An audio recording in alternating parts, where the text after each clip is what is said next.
Hi, I've just done a little video so that you can see the condition of this.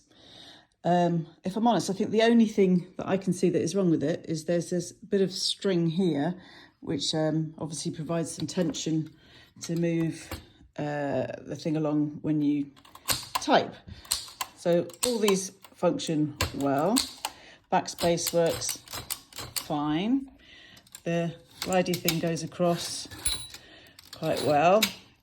But it's just a case of it not moving across when you press the space bar and do the keys on account of that bit of string, which is presumably providing the tension. So that needs a bit of attention. Inside the box, there's some kind of brush and something else, which I assume is something to do with the ribbon. But yeah, everything else seems like it's in really quite good nick. Yeah, let me know if there's anything else you need to know.